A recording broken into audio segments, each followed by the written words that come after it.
आप सभी श्रोता मित्रों को हार्दिक नमस्कार। प्रस्तुत है मृणाल पांडे जी द्वारा लिखित बेहतरीन कहानियों में से एक रूबी। आप सभी से एक आग्रह, कृपया मेरे चैनल को सब्सक्राइब करें। कहानी अच्छी लगे तो उसके बारे में अपने विचार कमेंट्स में ज़रूर शेयर करें। साथ ही कहानी को शेयर और लाइक भी करें। तो शुरू करते हैं कहानी। उनके घर तक पहुंचने के लिए यूं तो एक ढंग का रास्ता भी था, पर हम लोग अधिकतर थूहड़ भरे पिछवाड़े से चढ़ाईदार रास्ते से ही उधर जाना पसंद करते थे। वह दुबली पतली पगडंडी कई नामहीन गठीली कांटेदार झाड़ियों और झक्कड़ जंगली घास से इस कदर पटी हुई थी कि ऊपर पहुंचते पहुंचते हमारे कपड़े एक तीखी कसैली बाँस से रच जाते और हमारी लंबी दुबली टांगों पर सफ़ेद से गुलाबी पड़ती खरोंचों का एक जाल सा बिछ जाता। खैर, उस वक्त यह हम लोगों ने नोट नहीं किया था, न ही रूबी ने कभी ऐसा जाहिर किया कि उसने किया हो। वैसे भी उसके जैसे लोग दूसरों के खिसकने इलास्टिक वाले पुराने मोज़ों और उनके ऊपर उभरी भोंडी खरोंचों पर ज़्यादा ध्यान नहीं देते, कम से कम हमारे जैसे जो भी हों। जैसे यह बात भी उस वक्त हमारे ख्याल में नहीं आई थी। बहरहाल, बिल्लू और मैं बकरियों की सफाई और फुर्ती से वह जोखिम भरा रास्ता तय करते हुए तकरीबन रोज़ ही वहाँ धमकते थे। कभी कभी बतौर तोहफे के हम लोग उसके लिए वे जंगली पत्तियाँ तोड़ कर ले जाते थे जो देवदार के दरख्तों का आकार लिए हुए होती थीं और जिनके पीछे भुरभुरा रुपहला सा एक पाउडर लगा होता था। पत्ती को मुट्ठी के ऊपर उल्टा रख कर पट्ट से गदेली मारो, पत्ती उठाओ, वाह, एक रुपहला सा दरख्त उभर आता था। कमाल है। जब बिल्लू ने पहली बार उसकी नर्म और दुबली मुट्ठी पर यह करके दिखाया था तो वह और उसकी माँ बेतरफ प्रभावित हो गई थीं। आत्मसजग भाव से आंखें मिचमिचाते बिल्लू ने इस अचंभे में और इजाफा किया। बहुत लगी हैं ऊपर, जंगल का जंगल। कमाल है। लंबी पतली उंगलियों से वह अपना ढीला घुंघराला जूड़ा उकसाती उसकी माँ ने कहा था। यह बात नहीं कि जूड़ा खुल रहा या खिसक रहा हो, पर यह उनकी एक आदत भर थी, जैसे साधारण लोग गर्दन झटकारते या उंगलियां चटकाते हैं। बिल्लू और मुझे रूबी की माँ उसी दिन से बहुत अच्छी लगने लगी थी जब पहले दिन वे लोग उस घर में आए थे। हम दोनों झाड़ियों में छिपकर उनके सामान का उतारा जाना देख रहे थे। इस चढ़ाईदार पहाड़ी हिस्से तक ट्रक या कार का आना असंभव था। बस जीप या हम लोगों की पुरानी खचड़ा मॉरिस ही यहाँ चढ़ पाती थी, सो सामान की आवाजाही कुलियों से ही हुआ करती थी। इस वक्त भी मोड़दार रास्ते पर जहाँ तक आंख जाती थी, कुलियों की एक लंबी सर्पिल कतार रेंगती चींटियों की तरह सामान लादे आ रही थी। हम लोगों ने बड़े लोगों की तरह कंधे उचका और भवें तान कर सामान की इस विपुलता पर एक मूक अचरज व्यक्त किया। चौकीदार ने बड़ी चतुराई से 2-3 बेंत की कुर्सियां आंगन में रख दी थीं। उन्हीं पर वे लोग बैठे हुए थे। माँ बाप और दुबली सांवली सी वो लड़की, करीब मेरी ही उम्र की होगी, मैंने अंदाज़ा लगाया। कितनी शांत स्थिरता से बैठे हुए थे वे लोग, और वैसे उनके सामान को खुद जैसे मालूम हो कि उन्हें घर में कहाँ फिट होना है। एक ऐसा आयासहीन गति से वह विराट बंगले में समाता जा रहा था, हम लोग होते तुम्हारे उत्तेजना की टिड्डियों की तरफ फुदकते रहते। एक बार तो जब बाबूजी का तबादला हुआ था तो उत्साह के मारे बिल्लू टब में गिर पड़ा था। घटना याद आते ही हम दोनों जोरों से हंस पड़े। तीनों गर्दनें हमारी दिशा में मुड़ गई। इधर आइए ना, महिला ने कोमल स्वर में आमंत्रण दिया। स्वर में धमकी या क्रोध का पुट विश्वस्त रूप से पाकर हम लोग धीरे से बाहर निकल आए। शायद अनजाने में ही हम दोनों इस आमंत्रण की प्रतीक्षा कर ही रहे थे। कहाँ रहते हैं आप? महिला ने फिर पूछा। बिल्लू ने गर्दन के मुंह फट झटके से नीचे की ओर इशारा किया। भगवान का शुक्र था कि बीच में पांगर के कई घने पेड़ों का झुरमुट होने से हमारे घर की फुनगी भर नजर आ रही थी। हमारा उपेक्षित बज्जर बगीचा या पिछवाड़े से हमारी अड़ियल नौकरानी की फैलाई दैनिक धुलाई की बदरंग झंडियां नहीं। वाह, तब तो बहुत अच्छा हुआ। रूबी को भी खूब साथ हो जाएगा, है ना रूबी? सांवली दुबली लड़की की बड़ी बड़ी आंखें कुछ हंसी सी, फिर चुप हो गईं। यह रूबी है, हमारी बिटिया। और आप लोगों के नाम? बिल्लू और मैंने अपने नाम बताए। आइएगा ज़रूर खेलने को। अच्छा। जैसे राजमहिषी ने दरबार बर्खास्त होने का संकेत दिया हो। हम दोनों उत्साह और उत्तेजना से कबूतरों की तरह बेदन फटफटाते हुए नीचे उतर आए। आशा के विपरीत अम्मा विशेष प्रभावित नहीं हुई थी। कोई अमेरिकी कंपनी के बड़े साहब हैं, ये लोग दूसरी ही तरह के होते हैं। और फिर यह दूसरी जात क्या होती है, इसका खुलासा किए बगैर वे नौकरानी पर आदतन बरसने लगी और वह आदत अनसुनी कर फर्श पोंछती रही। यह रोज़ की ही बात थी। हम दोनों उकता कर बाहर बरामदे में निकल आए। अच्छा, अमेरिकी कंपनी के हैं तो अमेरिका में भी रह ही चुके होंगे, नहीं? ज़रूर, इसमें क्या शक। बिल्लू ने ड्रॉअर से यह दिसलाई की डिब्बिया निकाली जिसमें तितली की एक झल्ली एक रेशमी लबादे में लिपटी पड़ी थी। कल इसको लेकर ऊपर चलेंगे। अच्छा। दूसरे दिन कोई छुट्टी थी, सो सुबह सुबह ही हम दोनों वहां जा पहुंचे। फिर दूसरे, फिर तीसरे, फिर रोज ही बिना नागा एक चक्कर वहां का लग जाता था। रूबी, इन लोगों को कुकीज़ दो तो, महिला ने रूबी से कहा था। कुकीज़ निकली, बादाम के बढ़िया करारे बिस्किट।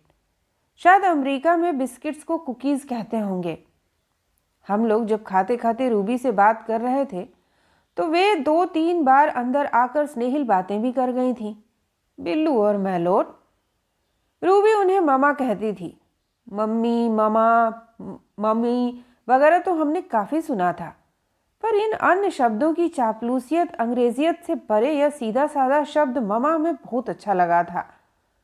हालांकि उसे कहने से जो तस्वीर आंखों में आती थी वह रूबी की मामा की ही थी, हमारी अम्मा की नहीं, जिनकी उंगलियों पर हाथ धोने के बावजूद आटे या बेसन के सिवई नुमा कतरे प्राय चिपके रह जाते थे, जिनकी ब्लाउज की बाहों तले पसीने के बेरंग अर्धचंद्राकार नमूने सदा बने रहते थे और एड़ियों पर बिवाइयाँ। बिल्लू का और मेरा ख्याल था कि रूबी की मम्मा सोती भी होंगी तो राजकुमारियों की तरह हल्की खुमारी से भरी हुई करवट पर। खर्राटा तो दूर, वे तो जोर की छींक आने से पहले ही उसे नाजुक से एक लेस लगे रूमाल से ऐसे छेंक लेती थी कि वह विकराल छींक जो हमारी माँ के असंभ्रांत नथुनों से एक विराट हाक छी बनकर फूटती, एक मधुर चौं बनकर रह जाती थी। वे लोग बोलते भी ऐसे धीमे मृदु स्वरों में थे कि लगता जैसे फुसफुसा रहे हों, जबकि बिल्लू और मैं हंसते तो लगता जैसे दीवारें थर्रा जाएंगी। हमारी माँ भी जोरों से खुलकर हंसने की आदी थी और अक्सर अपनी ताज़ा लिखी कहानी बाबूजी को सुनाते वक्त कोई मज़ेदार अंश आने से पहले खुद हंसती हंसती दोहरी हो जाती। हमारे घर का यह अलिखित कायदा था कि अम्मा की कोई भी नई कहानी हम लोग तब तक कतई नहीं पढ़ सकते थे जब तक कि बाबूजी को पढ़कर वह सुनाई न जाए।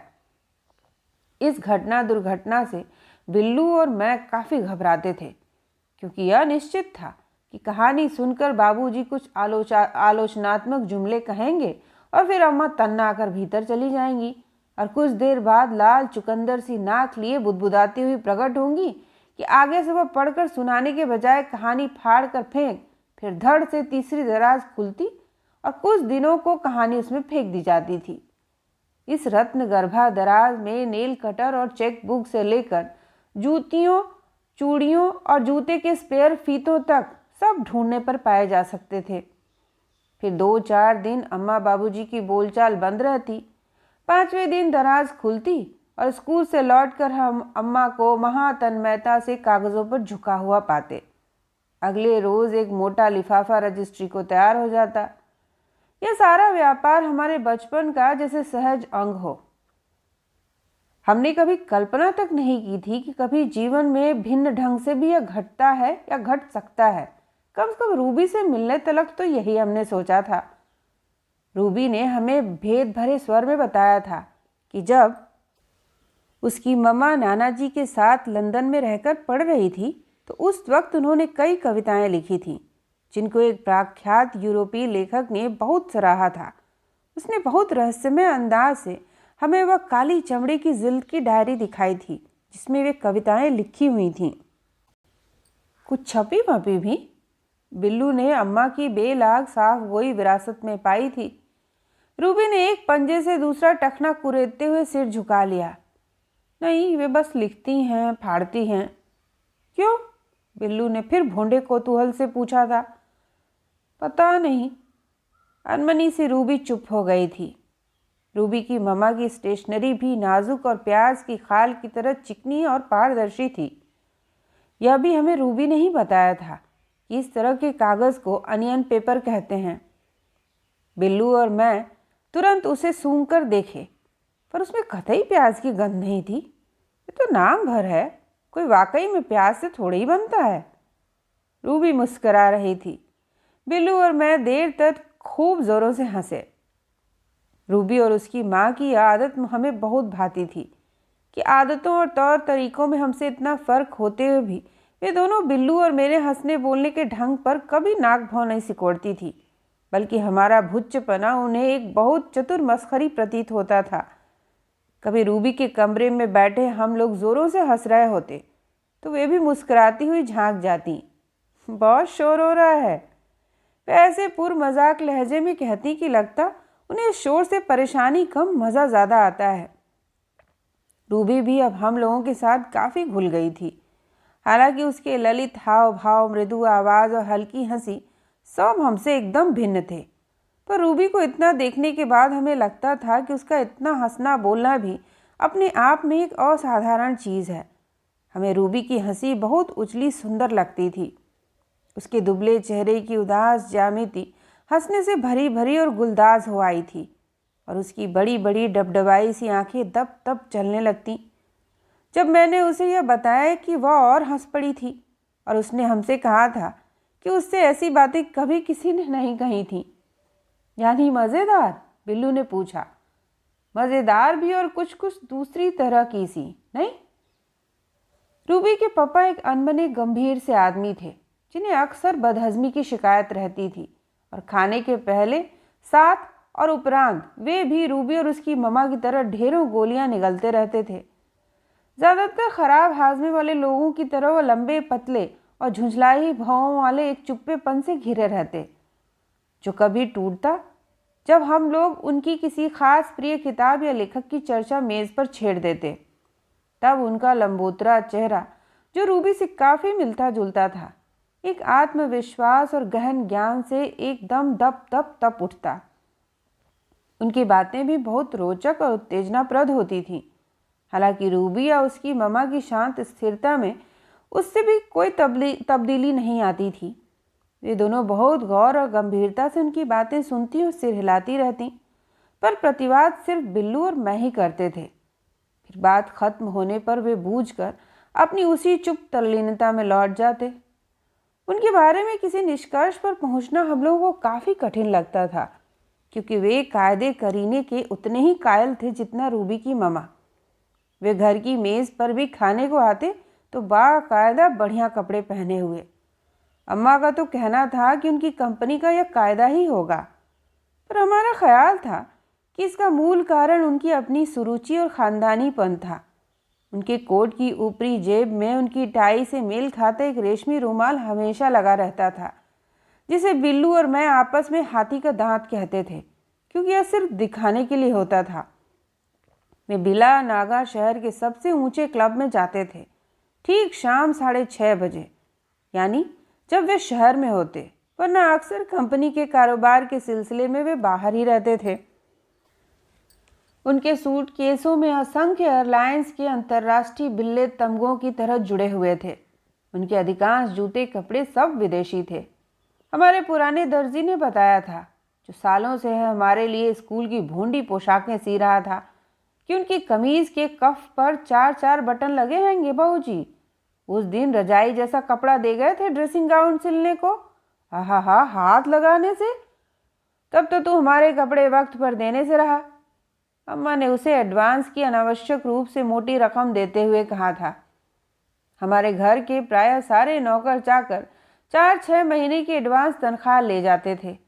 हर बार अम्मा क्रोध का नाट्य करती उन्हें धमकाती और ऐलान करती कि आगे से एक कौड़ी नहीं देंगी, पर फिर अगली पहली की रकम उन्हें पकड़ा दी जाती तो बाबूजी सिर हिलाकर एक अंग्रेजी कहावत दोहराते, बेवकूफ़ और उसके धन का बिछोह जल्द ही हो जाता है, और सब तब हंस पड़ते। हमारे घर के अन्य नाटकों की तरह यह भी बेहद मौसमी और सामान्य सी चीज़ थी। इसके घटते ही हम उसे भूल जाते थे। रूबी की मम्मा बाहर बहुत कम निकलती थीं क्योंकि उन्हें बहुत तरह की एलर्जी थी। धूल की, घोड़े की लीद की, नए फूलों के पराग की, अंडे की जर्दी की। इन चीज़ों का स्पर्श होते ही उन्हें तड़ातड़ छींकें आने लगती और चेहरे, हाथ, पांव पर लाल दाने से निकल आते। उनकी आंखों से पानी बहना चालू हो जाता या सांस फूलने लगती। फिर वे कोई तेज सी दवा लेकर दिन भर को अपने कमरे में बंद हो जाती और बिल्लू, रूबी और मैं फुसफुसाते हुए दबे पांव घर में इधर उधर डोलते रहते। रूबी को तो धीमे बोलने में जाहिर है कोई ख़ास कोशिश नहीं करनी पड़ती थी, पर हमारी बुलंद आवाज़ों को दबाते दबाते बिल्लू और मेरे जबड़े कुछ ही देर में थक जाते और झाड़ियाँ फलांगते हम लौट आते। पर इस सब के बावजूद यह आना जाना हमारी ही ओर से होता था, रूबी की ओर से नहीं। हमारी बाल बुद्धि ने यह जल्दी ही भांप लिया था कि हमारा ऊपर आना जितने सुभीते का है, रूबी का नीचे हमारे घर आना नहीं। एक तो रूबी के कहीं बाहर जाने की बात आते ही उसकी मामा बेतरफ व्यग्र हो उठती। पहले उसके कपड़े बदलने होते, फिर उसके गज गज लंबे बाल ब्रश किए जाते, फिर जूते, मोजे, फिर उसे 2500 हिदायतें दी जाती कि ठंडे फर्श पर न बैठे, बगैर उबाला पानी न पिए, झाड़ियों वाले रास्ते से नीचे न उतरे, वगैरह वगैरह। फिर यही होता कि हम लोग कहते हैं अरे छोड़ो भी। इस सब के अलावा हमारे दिमाग में यह दबा डर तो था ही कि कहीं रूबी या उसकी मम्मा के सामने हमारे खाना पकाने वाले महाराज और हमारी कला प्रिया नौकरानी उलझ न पड़े। हमारे घर के ये पुराने नौकर अपनी साफ होई के लिए प्रसिद्ध थे। गालियाँ उनकी बातचीत में ऐसे सहज ढंग से बैठती थीं कि कई साल तक बिल्लू और मैं उन्हें बोलचाल के सामान्य शब्दों की तरह इस्तेमाल करते रहे थे। पर इधर से जब से रूबी के घर हमारा आना जाना हुआ था तो बातचीत में ऐसी कोई बेअदबी हमें बहुत काट जाती थी। रूबी के माता पिता अपने सारे चुप्पेपन के बावजूद एक दूसरे के प्रति अपने बर्ताव में कहीं कोई ऐसा अक्खड़पन, खुरदरापन नहीं आने देते थे। न कभी हमने उन्हें ऊंची आवाज़ में एक दूसरे से बोलते सुना, न ही उनके हाव भावों में हमारे माँ बाबूजी की सी अंतर्मुखी व्यस्तता जाहिर होती थी। मसलन जब बाबूजी दफ्तर जाते वक्त अपनी दूरबीन नुमा पाजामों के घेरे और मुसड़े कुर्ते बनियानों की छोटी छोटी ढेरियां कमरे में छोड़ जाते थे, या खाना मेज़ पर आने पर बिल्लू या मेरे हाथ धोकर आते जाते अपनी प्लेट में खाना परस लेते थे, तो शायद उन्हें कभी महसूस नहीं हुआ होगा कि उन्होंने कोई बेजा काम किया है। और सच तो यह है कि हमें भी कभी नहीं खटका था। पर इधर जब से हम लोग रूबी के घर की शालीनता के अभ्यस्त हो चले थे, हमें अपने माँ बाप की ये हरकतें बेहद जागलूस और स्वार्थी लगने लगी थीं। अब सोचने पर लगता है कि उस वक्त हम ऐसे आडंबरपूर्ण इंसानी रिश्तों के उस मूल कच्चेपन से कितने अनभिज्ञ थे, जिन्हें जोर से एक कुर्सी का खिसका देना भर खतरनाक ढंग से झकझोर उलझा सकता था। एक रोज, बस एक क्षण भर को ही, रूबी के घर की उस शांति के लिए खदकता लावा हमें एक दरार से देखने को मिला था। पर इतनी शीघ्र वह दरार पाट दी जाती थी या गई थी कि हमारा क्षणिक भय और कौतूहल हम पर तब हावी नहीं हो पाए थे। बात क्या हुई थी ठीक से याद नहीं आता, कोई बड़ी सामान्य सी ही रही होगी, क्योंकि इसकी प्रतिक्रिया का हिंसात्मक आवेग हमारे लिए उसकी तुलना में इतना बड़ा और अप्रत्याशित था कि हम अवाक से हो गए थे। इतना ही याद है कि खाने के बाद हम सब मेज़ पर बैठे थे। अक्सर इतवार के दिन वे लोग हम दोनों को खाने के लिए रोक लेते थे, सो इतवार ही रहा होगा। रूबी के पापा भी घर पर ही थे और जैसा कि उनके घर का कायदा था, एक चांदी की छुरी से कोई ताज़ा फल तराश रहे थे सबके लिए। अचानक भाई बहनों की विचित्र टेलीपैथी से बिल्लू और मैंने साथ साथ महसूस किया कि तब तक नितांत दैनिक और सामान्य लगती बातचीत का रुख न जाने कैसे दूसरी ओर मुड़ रहा है और शब्दों में पहाड़ से लुढ़कते ढोंकों की ऐसी घातक तेजी आ चली है कि वे लोग उसे रोक पाने में असमर्थ हैं।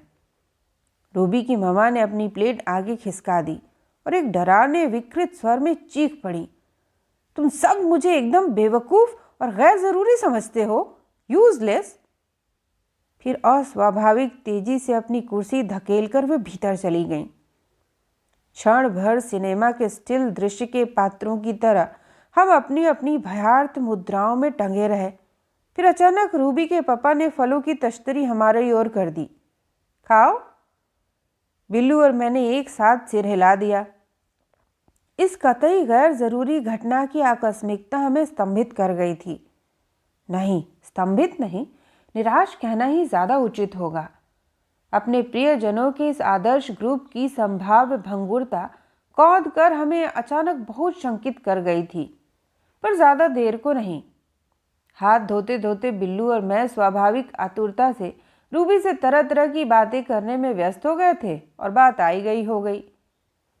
रूबी के घर के पिछवाड़े पांगर का एक बड़ा सा दरख्त था, जिसके नीचे की दो शाखें सीढ़ियों की तरह ऐसे झुकी हुई थीं कि उनके ऊपर पैर रखकर बड़ी आसानी से रूबी के कमरे के ऊपर की टिन की ढलवां छत पर चढ़ा जा सकता था। यह हमारा प्रिय अड्डा था। वहां बैठकर हमने एडन ब्लाइडन की परी कथाओं से लेकर हिटमैन की कविताओं तक पर बहसें की थीं। हमारे अपने घर का वीतराग स्वच्छंद वातावरण यायावरी पढ़ाई के लिए एकदम आदर्श पृष्ठभूमि था। बिल्लू और मैं यूं आते तो थे पास के ही सामान्य से स्कूलों में, जहां पुराने अधेड़ और खराब हाजमे वाले मास्टरों और थकी झाईदार मास्टरनियों का एक समूह एक उक्ताई खींच के साथ प्रस्तावित पाठ्यक्रम हमारे सिर पर फेंक जाता था। पर कुछ अम्मा की पढ़ाई लिखाई और कुछ बाबूजी की आज़ाद ख्याली के कारण पाठ्यक्रम छोड़ उस छोटे शहर की लाइब्रेरियों, फेरी वालों, बुक सेलर्स और दोस्तों की किताबों से जितना कुछ मिल सकता था हम दोनों ने चाट डाला था। और अब अपनी तुलना में हम दोनों को अपने रिश्तेदारों या पारिवारिक मित्रों के हम उम्र बच्चे बहुत नादान या अनावश्यक रूप से पढ़ाकू प्रतीत होने लगे थे। हमारी इस नितांत बचकानी स्नॉबरी की सजा उन बच्चों ने हमें दी थी, अपने अंदरूनी घेरे से हमें जाति बाहर करके। खेल कूद में हम दोनों भाई बहन खासे फिसड्डी थे, और चूंकि अम्मा की कपड़ों के प्रति लापरवाही भी हमें विरासत में मिली थी, इन दोनों बातों को लेकर यह गुट हमारा काफ़ी मजाक उड़ाता था। इस सब के मूल में हमें उनकी ईर्ष्या दिखाई देती थी। इससे हम काफ़ी संतुष्ट थे, पर हमारे इस आत्म केंद्रित और स्नॉबरी भरे जीवन में रूबी का प्रवेश एक रॉकेट के छोड़े जाने जैसा चमकीला अजूबा था। रूबी शहर के उस बहुत प्रसिद्ध और जाहिर है बहुत महंगे अंग्रेजी स्कूल में पढ़ती थी, जहां माँ बाप के सालों तक नाक रगड़ने के बाद बच्चों को दाखिला मिलता था। हमारे माँ बाप की नाक चूंकि बहुत ऊंची थी, अतः उसे रगड़ने के बजाय हमें दूसरे स्कूल में भेजना ठीक समझा गया। पर रूबी की बात और थी। उसके साथ प्रभावी व्यक्तियों, आला अफसरों, राजदूतों के रेफरेंस और आज्ञा पत्रों का एक भारी पुलिंदा स्कूल गया था, जिस पर एक सरसरी निगाह भर डालकर स्कूल की मदर सुपीरियर ने हामी भर दी थी। मुझे यह कबूल करने में कतई शर्म नहीं कि यदि रूबी की जगह बिल्लू या मैं होते तो हमारे ओछेपन की थाह ढूंढे न मिलती। पर रूबी ने कभी हमसे इस सब के बारे में बात नहीं की थी। जब बिल्लू और मैंने बहुत खोद खोद कर पूछा, तभी उसने शर्मीली मुस्कुराहट के साथ यह सब बताया था, और यह भी कि वह अपने मामा पापा के साथ तकरीबन सारी दुनिया घूम चुकी है। उसके पास ज्यूरिख के स्की स्कूल का डिप्लोमा था, अमेरिकी रेड क्रॉस सोसाइटी का मेडल था, और भी जाने कितने हैरत अंगेज पुरस्कार और सर्टिफिकेट। पर वह कभी इस विषय पर खुद बात नहीं करती थी। पढ़ने का उसे भी बेहद शौक था, और अक्सर उसके नाना विदेशों से उसके लिए किताबों के पार्सल भेजते रहते थे। उसकी लाइब्रेरी हमारे लिए मुंह मांगा वरदान थी। अक्सर वह अपने स्कूल की लाइब्रेरी से भी हम लोगों के लिए किताबें लेकर आती थी, जिसे टीन की कुनकुनी छत पर टांगे हिला हिलाकर हम लोग पढ़ा करते थे। बिल्लू और मैं प्राय अपने घर से जेबों में कच्ची खुबानियाँ और मूंगफली भरकर लाते थे, और पढ़ते, बात करते, उन्हें टूंगते रहते। पर रूबी ने शायद ही कभी वे खाई हों। वह यूं भी बहुत कम खाती थी, और खाने की मेज़ पर उसके माता पिता अक्सर इस बात पर चिंता व्यक्त करते रहते थे। हर खाने के साथ साथ उसे आयरन, मल्टीविटामिन, कैल्शियम वगैरह जाने किस किस चीज़ की गोलियां निगलनी होती थीं। पर इसके बावजूद उसका दुबला चेहरा वैसा ही पीला, उदास और कुम्हलाया सा रहता। अम्मा का कहना था कि अगर दवाइयों की गोलियों के बजाय वे लोग रूबी को खुली हवा में आने और हंस बोलने का मौका दें तो 4 दिन में लड़की की काया पलट हो जाए। वे खुद एक ही बार रूबी की मम्मा से मिलने के लिए ऊपर आई थी और घर जाकर उन्होंने उन्हें एकदम हिस्टीरिकल अमीरजादी करार दे दिया था और फिर कभी उधर नहीं गईं। रूबी की मम्मा अलबत्ता अम्मा की काफ़ी तारीफ हमसे करती रहती थी, जिसकी तुलना में अम्मा की प्रतिक्रिया हमें काफ़ी कमीनी और ईर्ष्यालु प्रतीत हुई थी। पर हम दोनों ही पक्षों ने एक दूसरे से फिर मिलने के लिए कोई खास उत्साह नहीं दिखाया और घर के काम वगैरह के चालू पर मान्य बहाने दोनों ओर से स्वीकार कर लिए गए। रूबी की मम्मा स्थानीय नौकरों के जांगलूस पने से बहुत खिन्न थी। कंपनी की ओर से उन्हें अनगिनत नौकरों को रखने की सुविधा तो मिली थी, पर पहले के रखे नौकर उन्हें इतने जाहिल और अनगढ़ लगे कि यहाँ आते ही उन्होंने उन सबको रफ्ता रफ्ता छुट्टी दे दी थी और जो थे भी उसमें से भी अक्सर अदल बदल करती रहती। उन्हें खुद धूल की सख्त एलर्जी थी, अतः डॉक्टर ने उन्हें स्वयं झाड़ पोंछ करने से मना किया था और चूंकि नौकरों में उनकी पसंदीदा नफासत से यह करने लायक कोई था नहीं, यह सब काम रूबी ही करती थी। कहीं भी धूल का कण चमका तो वे लोग रूबी को पुकारते और वह जो कुछ भी कर रही होती उसे वैसा ही छोड़ ऐसे भागती भीतर आती जैसे उसने भारी गलती की हो। इसी तरह खाना खत्म हो जाता तो बिना किसी के कहे वह चुपचाप सारी प्लेटें एक ट्रॉली पर रखकर पेंट्री में खिसका देती। उसकी मम्मा को खाने के दौरान और इन बाद में जंगली नौकरों का धमाधम आना जाना और प्लेट समेटना बहुत परेशान कर जाता था। यह सब काम रूबी रोज बड़े कायदे के साथ होठ भींचे भींचे ऐसे करती थी कि बिल्लू और मैं कहीं बहुत शर्मिंदा महसूस करने लगे थे। अपने घर में तो अपना कमरा खुद ठीक करना या सुबह गर्म पानी के ठंडा होने से पहले बाथरूम जाकर नहाना जैसे नितांत व्यक्तिगत काम भी हम लोग बड़ी ही स्पष्ट अनिच्छा और एहसान जताते हुए करते थे। रूबी की यह शांत कार्यपटु आज्ञाकारिता हमारे लिए खासी हितोपदेशी चीज थी। रूबी की मम्मा के कमरे में शीशम की एक विराट मेज थी, जिस पर उनकी नाजुक स्टेशनरी, एक ताजे फूलों का गुलदस्ता और एक कट ग्लास के मग में कोई आधा दर्जन पेंसिलें पेन सदा करीने से ऐसे सजे रहते कि हाथ लगाते डर लगता था। अक्सर वे खुद वहां विचारमग्न मुद्रा में तैल चित्र की तरह बैठी रहती, बगीचे और बाहर की धूप को देखती अनदेखती करती। एक बार उन्होंने पर्दे के पीछे झांकते मुझे देख लिया। आइए ना, मैं चुपचाप भीतर चली आई। पकड़े जाने की खिसियाहट के ऊपर मेरी उत्सुकता हावी हो रही थी। बिल्लू और रूबी घर के किसी दूसरे दूर कोने में खड़े होंगे। मैं चुपचाप खड़ी हो गई। छन छन कर आती पहाड़ की नर्म धूप में मैंने देखा उनकी खाल अभी भी हमसे भी गर्म और पारदर्शी थी। मैंने मेज पर निगाह डाली। कागजों की ढेरी कोरी रखी थी। या तो उन्होंने कुछ लिखा नहीं होगा या फाड़ कर। जी, मैं चौंकी। वे कुछ पूछ रही थी। तुम्हारी माँ तो हिंदी में लिखती है ना? जी, उन्होंने स्वभाववश जूड़ा उकसाया। वे अभी बाहर ही देख रही हो, जैसे पेड़ों से कह रही हो। अच्छा है, लिखना भी तो बस। उन्होंने वाक्य आधा ही छोड़ दिया। जी, मैंने अपनी बेवकूफ़ी से उनको कुरेदा। लिखो, छपाओ, आलोचना करवाओ, फिर उसकी आलोचना सुनो। कितना थका देता है सब आदमी को।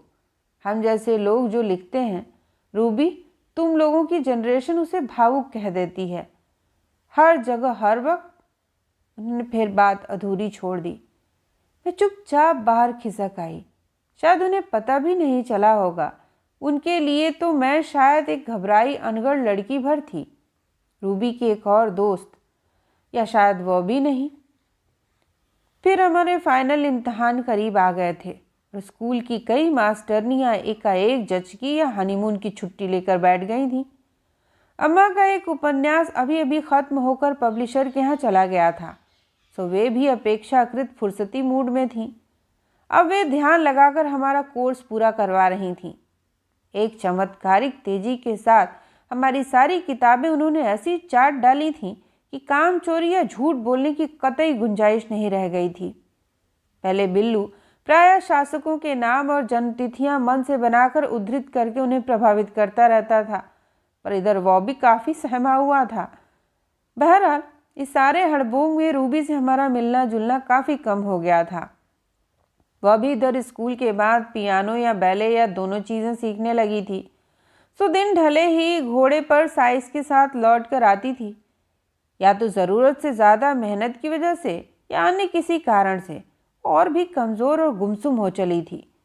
अक्सर वह बोलती बोलती चुप अनमनी हो जाती या हम उससे कुछ कहते होते और पाते कि वह सुन ही नहीं रही है।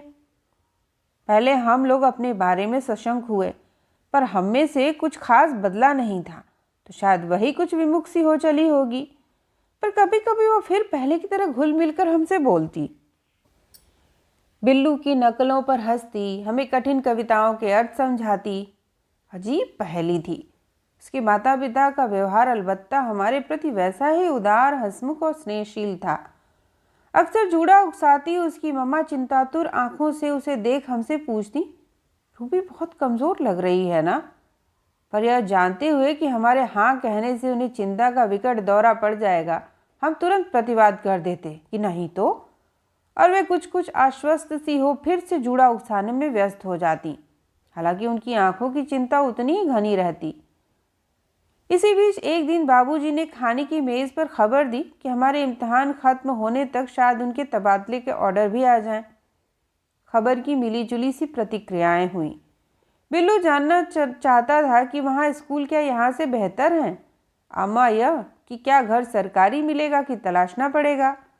महाराज जानना चाहते थे कि वहाँ कंपाउंड में गाय रखने लायक जगह होगी क्या, दूध का दूध मिलेगा, ऊपर से गोबर के उपले वगैरह वगैरह। हम सभी खासे उत्साहित हो चले थे। छोटे से कस्बाई शहर में रहते रहते अब हम सभी का जी घिरने लगा था।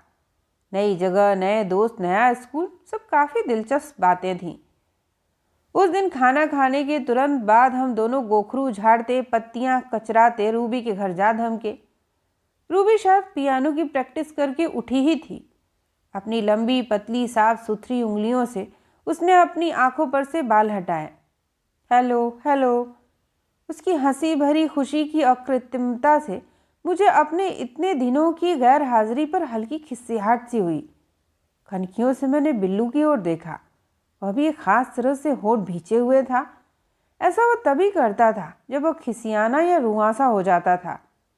आओ ना, रूबी ने पर्दा खिसकाया। हम लोग उसके कमरे में जाकर बैठ गए। कुछ देर तक इधर उधर की बातें होती रहीं। गुड न्यूज़, रूबी ने हाथों से एक ताली बजाई। उसके स्कूल की लाइब्रेरी में बहुत सारी नई अमेरिकी लेखकों की किताबें अभी अभी आई हैं। बस इम्तहान भर ख़त्म हो जाए, फिर वह ख़ास परमिशन लेकर एक साथ दर्जन भर हम तीनों के लिए इशू करा लाएगी। क्यों? पिल्लू ने खिसियाई खखार के साथ इशारा किया कि इसे खबर दे ही दूं। बात यह है कि वे किताबें हम दरअसल नहीं पढ़ सकेंगे। कहने के साथ ही वाक्य का निरर्थक फूहड़पना मुझे खलने लगा। इतना भेद भरा रुख लेने का क्या मतलब? साफ साफ क्यों ना कहा जाए। असल में इम्तहान खत्म होने के बाद हम लोग यहाँ से जा रहे हैं रूबी। हमारे बाबूजी का तबादला हो गया है, भड़बड़ा कर मैं एक सांस में कह गई। बिल्लू ने बात आगे बढ़ाई। खूब बड़ी जगह है। बाबूजी का कहना है कि स्कूल भी बहुत अच्छे हैं। और मालूम महाराज ने क्या कहा? हमारे महाराज की कट्टरपंथिता और उनकी कड़वी जुबान हम लोगों के मजाकों का अनंत स्रोत थे। बिल्लू ने ठहाका लगाया। कहते हैं वहां जाकर गाय पालेंगे। बिल्लू अचानक रुक गया। रूबी सिर नीचा की एक टक जमीन देख रही थी। उसके चेहरे का रंग एकदम फक हो गया था, जैसे भूत देख लिया हो। फिर उसने सिर उठाया। सच कह रहे हो? हम लोगों ने निशब्द सिर हिलाया। हाँ। अचानक एक अजूबा सा हुआ। रूबी का सुंदर चेहरा पिघल कर जैसे इत्ता सा हो गया। तुम दोनों स्वार्थी दगाबाज हो, जाओ। रोती हुई वह बाथरूम में घुस गई। घर से दरवाजा बंद हुआ। हम कुछ देर सुन्न खड़े रहे, जैसे किसी ने तमाचा लगा दिया हो। फिर दबे पांव निकल आए। इसके बाद की घटनाएं मेरे दिमाग में यूं खुबी हुई हैं जैसे अभी अभी घटी हों। 3-4 दिन हुए थे कि उस सुबह बाबूजी बाहर चौकीदार से अखबार लेने गए, जैसा कि रोज करते थे। फिर नीचे किसी से बातें करने की आवाज़ आई। आवाज़ें जानबूझकर धीमी थी या साफ था। बिल्लू और मैं मुंह में टूथब्रश लिए लिए तुरंत बालकनी पर जा लटके। फिर हमने देखा कि ड्रेसिंग गाउन पहने रूबी के पापा तेज तेज कदमों से निकले और बंगले की ओर चले गए। बाबूजी ने चौकीदार को गाड़ी की चाबी थमाते हुए गराज खोलने को कहा और अंदर आए। अम्मा, बिल्लू और मैं मारे उत्सुकता के फटे पड़ रहे थे, पर भीतर नजर डाले बिना बाबूजी बाहर के फोन पर बातें करने लगे। छोटे शहर का एक्सचेंज था, सो ऑपरेटर से ही नंबर मांगना पड़ता था। बाबूजी ने सिविल सर्जन साहब का नंबर मांगा तो हमारे कान खड़े हुए। कौन बीमार होगा? रूबी? उसकी मम्मा? पर फोन तो उनके अपने घर में भी था, क्या पता शायद खराब हो। बाबूजी की एक तरफा बातचीत की ओर हमने कान सटा दिए, पर बाहर टीन की चादरों के भीतर हवा की सुसराहट का ऐसा निनाद था कि कुछ पल्ले नहीं पड़ा। बाबूजी गंभीर चेहरा लिए भीतर घुसे। बिल्लू के शब्दों में ऐसे मौक़ों पर उनके होंठ एम के आकार में भिज जाते थे। हम लोगों ने कातर निगाहों से अम्मा की ओर देखा, वही पूछने की क्या बात है। बाबूजी ने चटपट कपड़े बदले और बालों में ब्रश फेरने लगे। क्या हुआ, कोई खत्म हो गया क्या? चाय का प्याला उन्हें थमाते हुए अम्मा ने अपनी स्वाभाविक स्पष्टवादिता के साथ पूछा। प्रश्न की नंगी सच्चाई ने हमें कीड़े की तरह तिलमिला दिया। हालांकि बात यह एकदम वही थी जो हम खुद भी पूछना चाह रहे थे। मुझे लग रहा था जैसे किसी ने मेरी आंतों को रस्सी की तरह बट दिया हो। बाहर गाड़ी का दरवाज़ा बंद हुआ। मैंने थूक निगला। रूबी की माँ ने शायद नींद की ज़्यादा गोलियां ले ली हैं। सुसाइड का सा कुछ शक पड़ रहा है, सो वे चाहते हैं कि मैं सिविल सर्जन और पुलिस वगैरह से बातें कर लूं। बाबूजी धड़ाधड़ सीढ़ियां उतरकर चले गए। मेरा मन बहुत चाह रहा था कि पीछे पीछे चल दूं, पर उनकी गंभीर मुख मुद्रा याद आते ही ख्याल खुद ब खुद बिला गया। हमारे घर में भी ऐसे क्षणों में जिद नहीं की जाती थी। कुछ देर कमरे में स्तब्धता रही। बिल्लू और मैंने एक दूसरे की ओर देखा। फिर रूबी? हम दोनों की नज़रों में एक ही सवाल था। चाहते हो तो उसे बुला लो, अम्मा ने हमारी ओर पीठ किए किए छाली कतरते हुए कहा। हम कुछ चौंके से। क्यों? बिल्लू ने मेरी ओर प्रश्नवाचक भवें उठाई, पर मैंने सिर हिला दिया। मैं रूबी को जानती थी। उस दिन के बाद उससे अपने टूटे संबंध जोड़ने की कोई कोशिश करना बेकार था। बिल्लू ने बहुत जिद की, पर मैं भी अड़ गई थी। अम्मा ने कुछ नहीं कहा। यूँ भी वे हमारे निजी मामलों में न कोई खास रुचि दिखाती थी, न ही दखल देती थी। हम बाहर चले आए। उस दिन धूप काफ़ी सख्त थी, सो बाहर के खेल कुछ जमे नहीं। भीतर ठंडक में बैठे हम लोग काफ़ी देर बगैर अम्मा के कहे कोंचे पढ़ते रहे। हालांकि हमारी सारी इंद्रियां इस पूरे दौरान कान बनकर बाबूजी की प्रतीक्षा में खड़ी थीं। बाबूजी काफ़ी देर से लौटकर आए। आते ही उत्तेजना से बोलना या खबरों का खुलासा करना उनकी आदत नहीं थी। हम सांस रोके उनके हाथ मुंह धोने कुल्ला करने की आवाज़ें सुनते रहे। काफ़ी देर बाद उन्होंने बताया कि रूबी की मम्मा अब खतरे से बाहर थी। एक तो जल्दी डॉक्टरी मदद भी मिल गई थी, फिर शायद डोज उतनी ज़्यादा नहीं थी। भाग्य की बात है। मैंने उनसे भी कहा कि अब इस बारे में उनसे या किसी से ज़्यादा बात न करें तो बेहतर होगा। तो क्या अभी अस्पताल में ही हैं कि घर लौट आए हैं? अम्मा ने आदतन कटोरे के बाहर छलकाते हुए दाल परोसी। बाबूजी ने बताया वे अभी एक दिन और अस्पताल में रहेंगी, फिर आ जाएंगी। वे लोग घर आ गए हैं। मैंने पानी का इतना बड़ा घूंट ले लिया था कि आँख, कान में, नाक में मिर्ची सी भर गई थी। बड़ी मुश्किल से खांसी का दौरा रुका। फिर कुछ देर हम लोग चुपचाप खाते रहे। रोटी के एक टुकड़े को आलू की कतली के चारों ओर एकाग्रता से लपेटते हुए बाबूजी ने बताया कि ऐसा रूबी की मम्मा ने पहली दफ़ा नहीं किया था। 3 साल पहले भी उन्होंने इसी तरह तभी यहाँ तबादला करवाया था। अचानक उन्हें हमारी सतर्क उपस्थिति का भान हुआ। ये सब बातें इधर उधर कहने की नहीं है, समझे? जी। हम लोगों ने तुरंत समझदारी से सिर हिला दिए। तो अब क्या फिर तबादला कराएंगे? अम्मा ने पानी छलकाते हुए मेरी प्लेट में ताज़ी रोटी रखी। बातचीत में मैं हमेशा खाना भूल जाती हूँ। कह रहे थे हफ्ता भर बाद उन्हें यूरोप के दौरे पर जाना है, तो 1 महीने की छुट्टी लेकर तीनों चले जाएंगे। उनके फादर भी शायद वहीं कहीं हैं। बाबूजी कुर्सी खिसकाकर आदतन हम सबके खा चुकने की प्रतीक्षा किए बिना उठ खड़े हुए थे।